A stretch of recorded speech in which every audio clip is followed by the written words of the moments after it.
In this session, we present book How to Win Friends and Influence People by Dale Carnegie. Have you ever realized how much of your happiness depends on the people around you? Beyond just good health or success, what we truly crave is connection. To understand others better, get along effortlessly, be genuinely appreciated, and make a positive impact on everyone we meet. That's exactly what Dale Carnegie's classic, one of the most celebrated books on relationships and persuasion, helps you achieve. Dale Carnegie, the legendary American author and speaker, dedicated his life to teaching self-improvement, public speaking, and the art of getting along with people. Even though his book was published in 1936, its lessons just feel as relevant today. Maybe even more so in our age of social media. It reminds us that honest appreciation, not flattery, wins hearts. That true respect comes from character, not titles, and that making others feel valued earns you influence and friendship. Once you start applying these principles, you will find yourself connecting better, whether on Facebook, LinkedIn, Twitter, or in face-to-face conversations. These aren't abstract theories. They are real-world strategies that can transform your relationships, boost your confidence, and unlock new opportunities in every field of life. The book is divided into 6 sections. Part 1. Fundamental techniques in handling people. Part 2. Ways to make people like you. Part 3. How to win people to your way of thinking. Part 4. Be a leader. How to change people without giving offense or arousing resentment. Part 5. Letters that produced miraculous results. Part 6. 7 rules for making your home life happier. Part 1. Fundamental techniques in handling people. Have you ever wondered why criticism rarely inspires change? This part reminds us that understanding and empathy are far more powerful tools than judgment or blame. Drawing from psychology, it shows how positive reinforcement works better than punishment. Not just with animals, but with people too. Think of B.F. Skinner's experiments or the foreman who calmly improved safety by encouraging, not scolding his workers. Even Abraham Lincoln, facing repeated military failures during the Civil War, chose patience and compassion over anger, a true mark of strength. The truth is, people are driven by emotion and pride, not cold logic. Criticism wounds the ego, while appreciation builds confidence. Just look at how Thomas Hardy quit fiction after harsh criticism, or how Benjamin Franklin transformed from blunt to diplomatic. Both examples show how positivity shapes success, whereas negativity shuts it down. The timeless takeaway: don't criticize, condemn, or complain. Real leadership means lifting others, not tearing them down. Now think about this. How do you get someone to do something, not out of fear, but willingly? The answer is simple. Make them want to do it. Great thinkers like Freud and William James believed that the deepest human desire is to feel important and appreciated.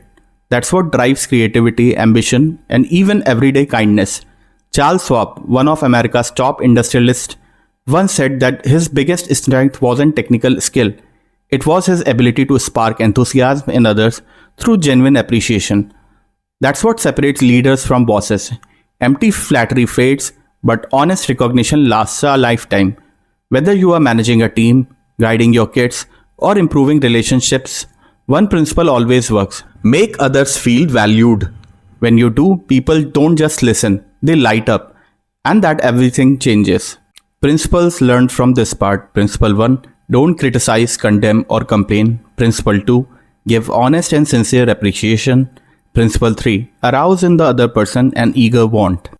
Part 2. Ways to make people like you. This part teaches us that genuine interest in others is the foundation of meaningful relationships and success. Just like a dog earns love by giving love, people who show sincere curiosity and kindness naturally attract friendship and trust. A warm smile, remembering someone's name, and truly listening are not small acts. They are powerful tools that touch human hearts. Leaders like Theodore Roosevelt and Charles Schwab stood out not because of power or wealth, but because of their warmth, respect, and genuine enthusiasm toward others. Whether it's greeting someone with a real smile or remembering their name, these gestures show others they matter. And that simple truth makes all the difference. When we apply principles in this part sincerely, we transform everyday interactions into lasting bonds. The secret lies not in trying to impress others, but in making them feel valued and understood. As the timeless rule says, do unto others as you would have others do unto you. When practiced with honesty and heart, these principles don't just make people like you. They help you become someone truly worth liking. Principles learned from this part. Principle 1. Become genuinely interested in other people. Principle 2. Smile. Principle 3. Remember that a person's name is to that person the sweetest and most important sound in any language. Principle 4. Be a good listener. Encourage others to talk about themselves. Principle 5. Talk in terms of other person's interest. Principle 6. Make the other person feel important and do it sincerely. Part 3. How to win people to your way of thinking. Have you ever wondered what really makes people listen, cooperate, and connect? It's not arguing or proving your point, it's understanding human nature. The book reminds us that you can't win an argument because even when you win, you lose goodwill. Instead, humility, empathy, and a genuine interest in others builds bridges.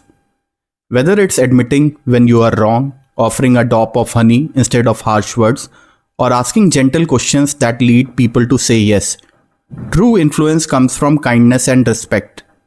Great communicators like Lincoln, Franklin, and Socrates knew that winning hearts always beats winning debates.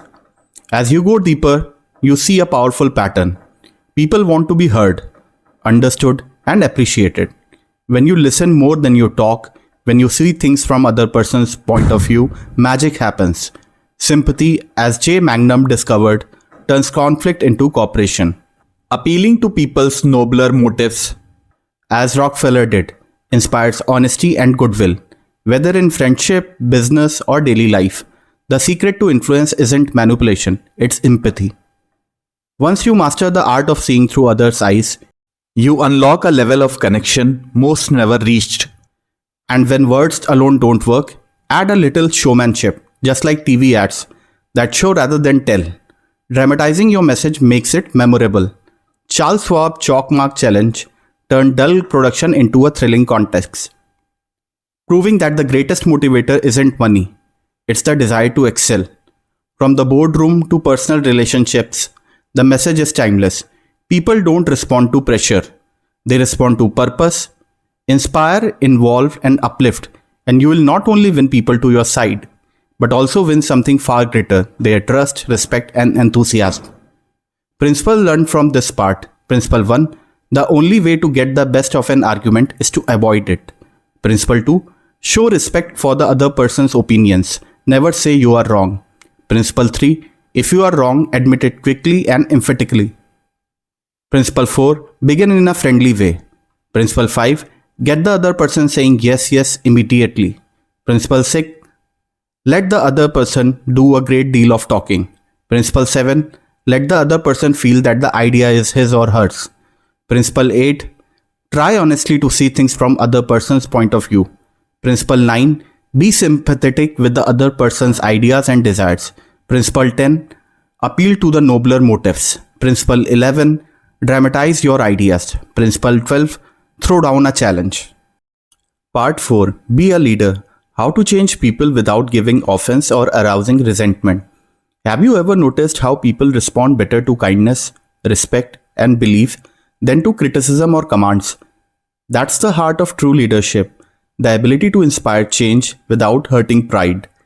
Great leaders like Calvin Coolidge, Charles Schwab, and Owen D. Young understood this secret well. They didn't scold or demand. They praised, guided, and involved others. By starting with appreciation, sharing their own mistakes, or asking for opinions, they made people feel capable and valued. The result, cooperation replaced resistance, and people willingly improved because they wanted to, not because they had to.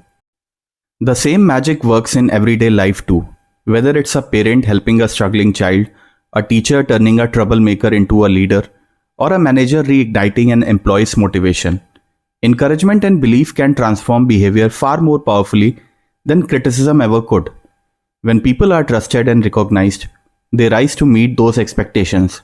Giving someone a good reputation to live up to, letting them save face, or making a problem seem easy to fix turns frustration into enthusiasm and failure into growth. Ultimately, being a leader isn't about giving orders. It's about giving hope. Napoleon knew that people are ruled by toys, but what he really meant is that people are ruled by purpose, pride, and the need to feel important. Whether through praise, small titles, or simple encouragement, great leaders lift others up instead of tearing them down. When we make people glad to do what we want because they feel respected, capable, and valued, we don't just change their actions, we change their hearts. Principles learned from this part. Principle 1. Begin with praise and honest appreciation. Principle 2. Call attention to people's mistakes indirectly. Principle 3. Talk about your own mistakes before criticizing the other person. Principle 4. Ask questions instead of giving direct orders. Principle 5. Let the other person save face. Principle 6. Praise the slightest improvement and praise every improvement. Be hearty in your approbation and lavish in your praise. Principle 7. Give the other person a fine reputation to live up to. Principle 8. Use encouragement. Make the fault seem easy to correct. Principle 9. Make the other person happy about doing the thing you suggest. Part 5. Letters that produced miraculous results. Ever wondered how a simple letter could work miracles? Dale Carnegie shares stories that prove it can. Not because of fancy words, but because of human psychology. Ken R. Dyke, a marketing executive, once sent letters that barely got any replies. But after hearing Dale Carnegie's principles of human relations, he changed his approach. Instead of demanding information, he asked for help and made the recipient feel important. The result: his response rate shot up from a mere 5% to 40%, all because he wrote with sincerity, humility, and genuine appreciation, turning ordinary letters into powerful relationship builders. This do me a favor technique works everywhere, from business to personal life.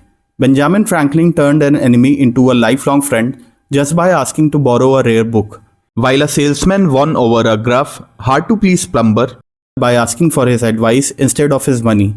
The key: when you ask someone for help, you make them feel valued and respected. And that feeling can melt hostility, build trust, and open doors no sales pitch ever could. But remember, it only works when it is sincere. Carnegie's timeless lesson: people don't respond to manipulation, but they do respond deeply to genuine appreciation. Principle learned from this part: the principle taught in this book will work only when they come from the heart.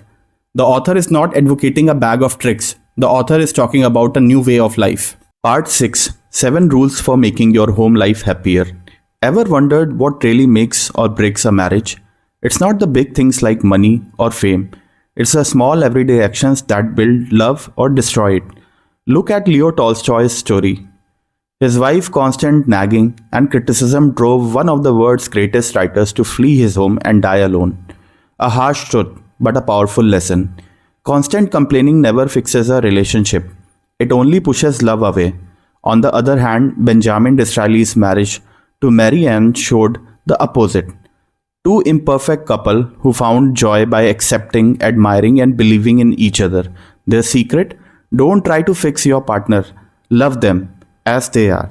Now think about your own home. When was the last time you truly appreciated your spouse, not with grand gifts, but with kind words? A simple thank you, a smile, or remembering a birthday can mean more than you can imagine.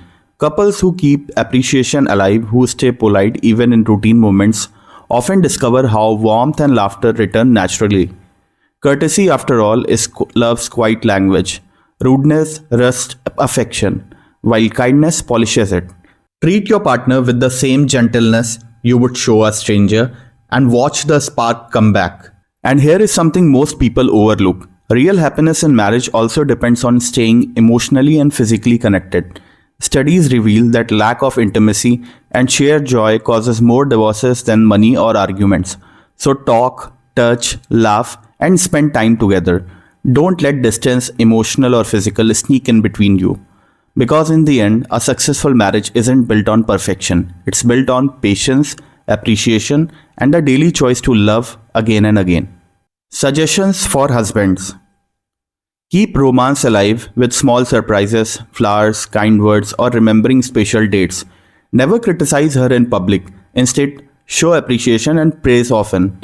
Respect her independence, moods, and interest, sharing both leisure and life's little moments with her. Be kind, attentive, and grateful. Let her always feel valued, trusted, and loved. Suggestions for wife. Support your husband's work and respect his independence, showing faith in his choices and efforts. Keep your home warm, lively, and welcoming, adding variety and charm to daily life. Face challenges cheerfully. Maintain harmony with his family and nurture shared interests. Stay curious, well informed, and attentive to his tastes, both in conversation and in yourself. Rules learned from this part. Rule 1, don't nag. Rule 2, don't try to make your partner over. Rule 3, don't criticize. Rule 4, give honest appreciation.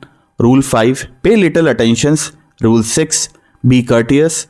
Rule 7, read a good book on sexual side of marriage. Conclusion.